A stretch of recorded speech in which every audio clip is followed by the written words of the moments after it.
Hello, everyone. Welcome to Elevating Your Life. Paula Vail here, and I have another great guest to share with you today. We have with us Simon Kenny. He is an author, technologist, and educator whose work combines probing questions with technical thinking. He began writing at university, where he graduated top of his class and continued to blog about technology and political philosophies. Simon has taught as a lecturer at the University of Limerick, Ireland. He works as a software developer, reading and writing to better understand the contemporary world when not writing code.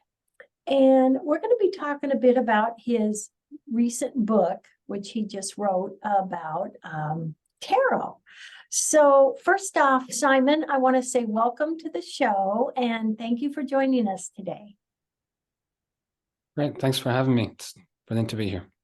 Thank you so much. Well, tell us if you'd like a bit more of your background and what triggered you to write your book.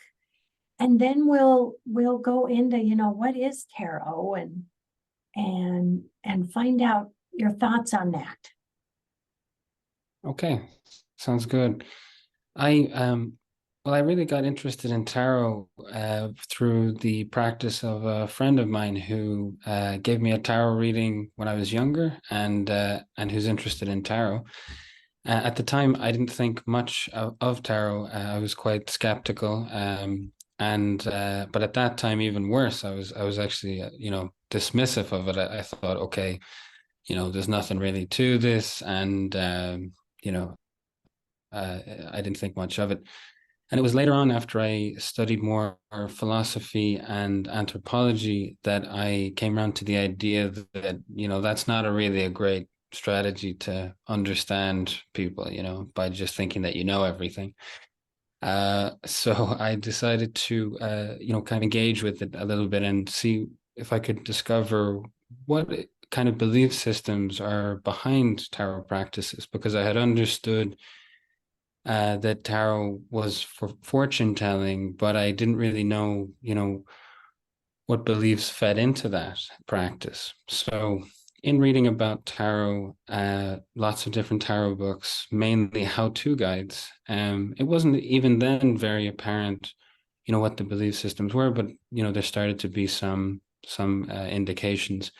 And as I read more widely in tarot and as well in the related subject of magic and different magical practices, as well as astrology and alchemy, all kinds of things like that, it started to make more sense. And so I use kind of a philosophical inquiry tools to try to discover what kinds of different belief systems can support a tarot practice, ultimately to help me understand the people in my life and also in the world a little bit better. And so the book, A Critical Introduction to Tarot, is really walking through that process, that thought process. Yeah. And I bet that was pretty interesting, doing that research and discovering the history and such. Very interesting, and a lot of things that I didn't know. So it was good that I did engage with the curiosity on that, because tarot really touches so many parts of our culture. I'm sure many people would be surprised to learn just how many. Oh, wow. Wow. Well, go ahead and share a little of that with us if you'd like. Just Sure. Expand on that. Can do. So, well, the tarot comes from Europe in the 15th century. The best scholarship to date sets it at in probably in Milan or somewhere in that area in Italy.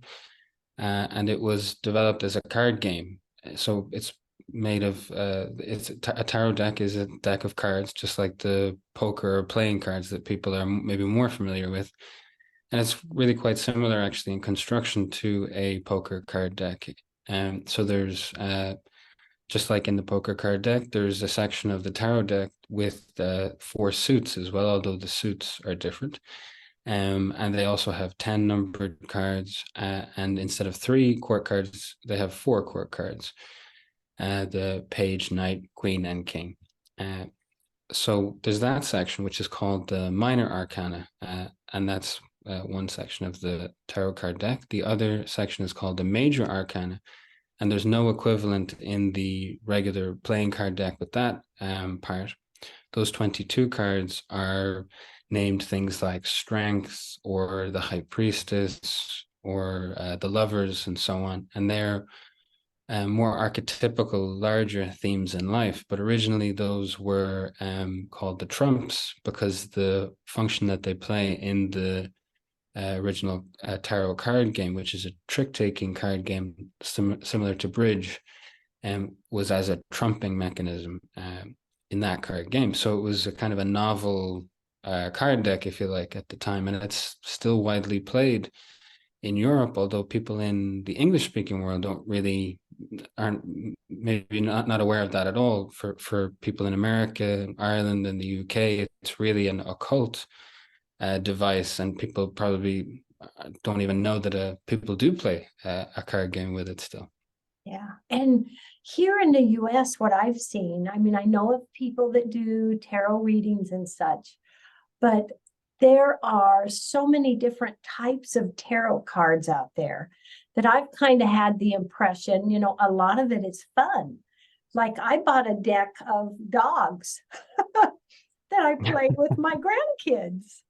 I mean, so there's really been an expansion with that. So would you say it varies to people using them to, do a quote reading, give them information, to just people having fun? Yes, I mean, I think it encapsulates all of that.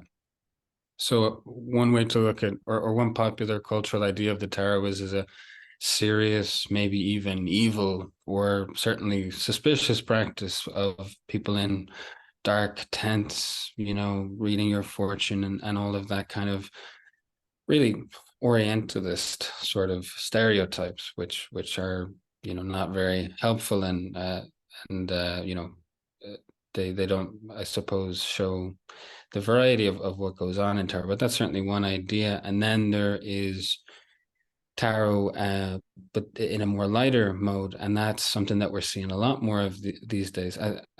As you say, there's all these new card decks, some of them very whimsical, like dog card tarot, or another one that I saw was kawaii, Japanese for cute card deck, and it's all very, very cute stuff. But also there's just, you can almost put a noun or down and in a search, and you'd find something like a tarot deck to that. Like there's really been an explosion of different card decks, but I suppose the variety has been there for tarot's entire history, but not to the degree, I suppose, as it has today. For maybe obvious reasons to do with the commercialization of tarot, the ease of printing. Maybe 300 years ago, it wasn't as easy to print in mass as it is today. In fact, the first tarot cards in Italy were hand painted. So that doesn't scale up very much. And then we go on to kind of I think wood prints, which are cruder but easier to mass produce. And then as printing technology improves in the 20th century, we see more decks there. And then today, of course, anyone can pick images from the internet anywhere they want, or even using AI, as some people have, and then sort of mass produce on demand. So it really has changed with the dynamics of how printing itself has changed. So it basically, tarot began in the Italy area. And was that purpose focused on just readings? Not at all at the time. There's no evidence anyway, from what I have read and in the scholarship, that there's none that points to tarot being used for divination or fortune telling anytime before the 18th century. So we have from the 15th century to the 18th century with nothing on record, apart from a few scraps of, there might be like an inkling that it may have been used because there have been other methods of divination for thousands of years. So lots of things can be used for divination, but there's no record that they actually were.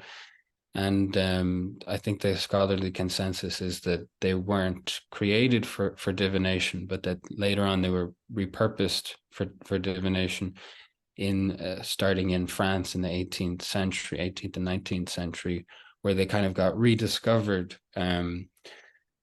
in a kind of in the craze of the Hermetic Kabbalah and so on, that was inspired probably by the Napoleonic invasion of Egypt and Egypt mania that swept France at that time. I suppose that would be I believe the late 17th century or 1700s, if I'm not wrong.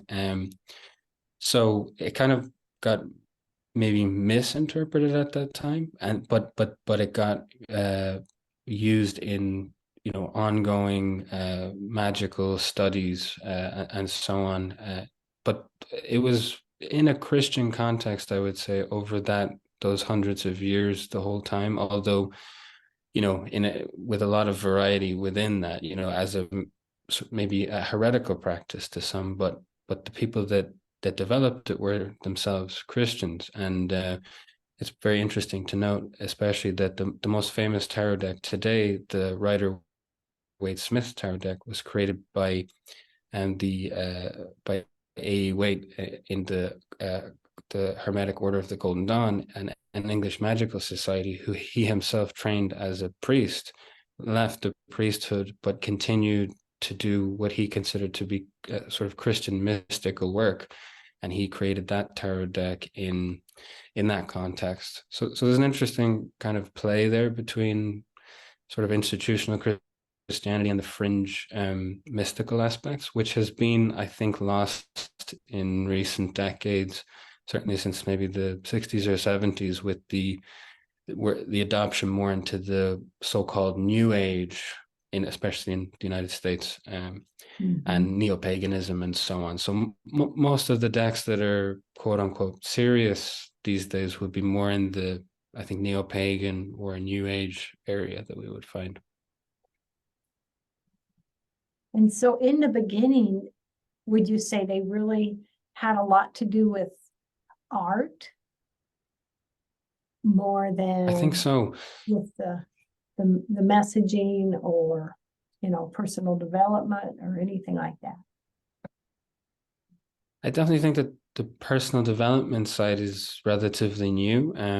Certainly, it's a big aspect today, and I think that we can look to the influence of C.G. Jung, Carl Gustav Jung, the Swiss psychologist and student of Sigmund Freud, who had just a huge impact on our understanding of psychology. But he also contributed to a lot of mystical thinking today. Actually, there's a kind of a dual character with Jung, the kind of serious scientific psychologist and psychiatrist, actually, and then the sort of mystical individuation and his ideas of synchronicity and so on, that are very popular in esoteric and mystical circles, for the 20th century and to today. So that aspect of personal development is largely influenced by Jung's idea of individuation, or how we come to realize our potential in ourselves through psychological techniques, which tarot can be used for, or certainly people do use it for that purpose. But I think that the original construction of the tarot deck did use archetypical figures, which have, I think, been the main component of its continued relevancy, because those archetypes are kind of always resonate, certainly within the cultural context of European and Western society, where we have the same themes, and a lot of them are universal. Like, for example, death is there. Death is something that everyone, no matter what culture, worries about it in some sense. But the original tarot deck construction does contain sort of Christian virtues and nods to that area, like strength and temperance is one of the cards that remains to this day, and that's a virtue. And then there are other astrological aspects like the star and the sun and the moon and so on, which are sort of fundamental, but they're astrological in that sense, and that is due largely to when it was created in the 15th century, which is just about within the Renaissance, whenever pagan classical ideas were being rediscovered in a way, and certainly were incorporated into art, and as essentially a series of artistic pictures that are used in a game, but also how are touchstones on the culture. They would have been big themes then, and a lot of them remain so today, although they've been tweaked over the centuries. Yeah, yeah. I would imagine so much has happened and progressed from the original tarot and what is now out there. And so, what do you think that tarot cards and what people do with them brings in the power of words and symbols and bringing ourselves to focus on different things? Is that a bit of what they do? I mean, if you I have was definitely then you focus on that, or that brings that to your mindset, like joy, peace, love. yes. Tarot definitely contains many dimensions of symbols, like overlapping symbols, especially from the Rider-Waite-Smith, which is very, very dense with symbolism. It was symbolic kind of always, and modern decks tend to lose a little bit of the depth or the density in the symbolism, but the Rider-Waite-Smith is very, very dense with symbols. So, all the colors are meaningful, even the way that the direction that someone is facing is meaningful. The amount of drops that are coming off of a cup, and the shapes and so on.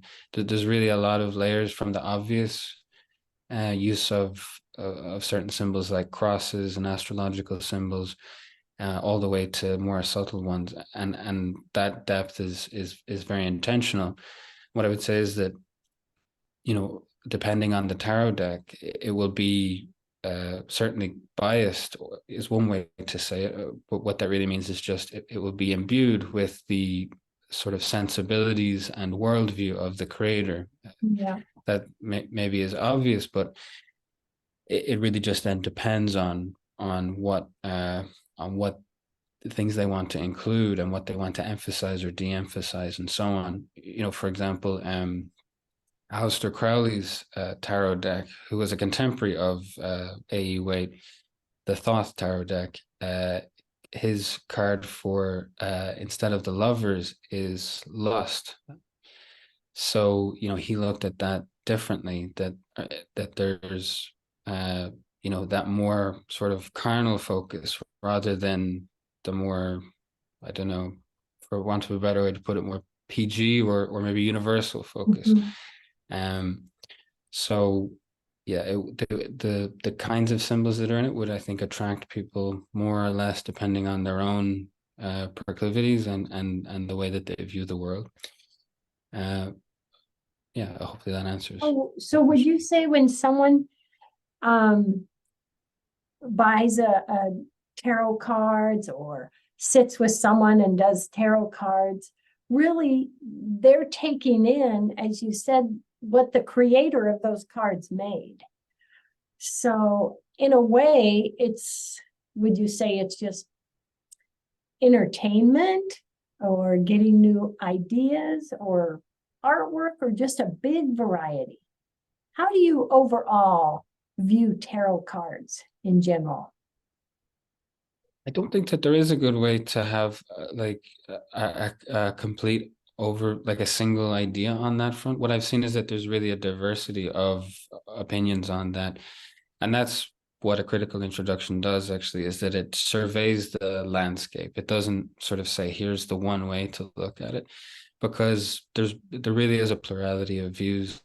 Some will say the way that you were saying there, that the symbols are taken in a sense. Others will say that, well, we actually go out to the symbols and we bounce off of them in some way, or so there's more than one way, I think, to look at it. I wouldn't say, certainly not, I wouldn't say that it's just for fun, or it's just to pass the time, because that's not what serious tarot readers think themselves.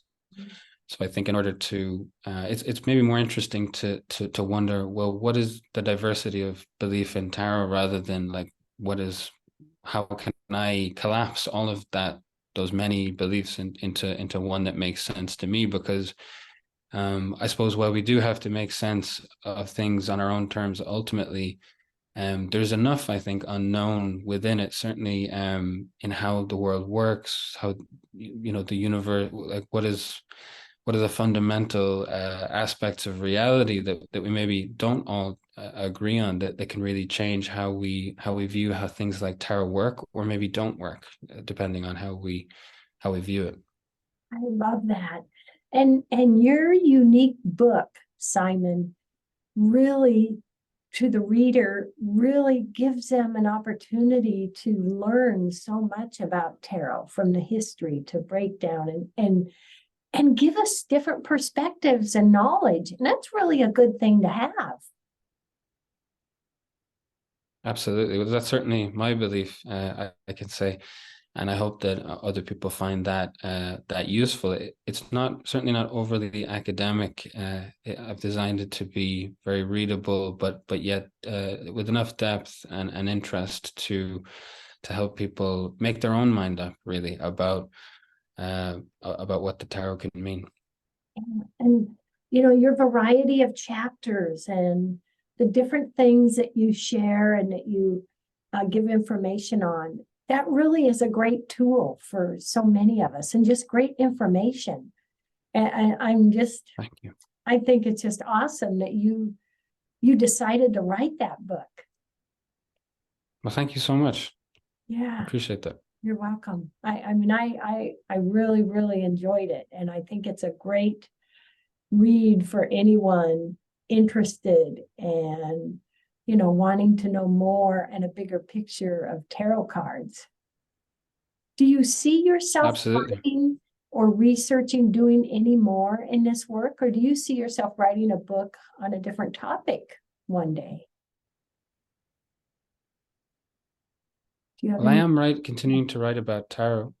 At the moment, I'm mainly focused on what I touched on earlier, which is the kind of Christian mystical aspect of tarot, because it's one of the things, as a former Christian myself, that surprised me about tarot.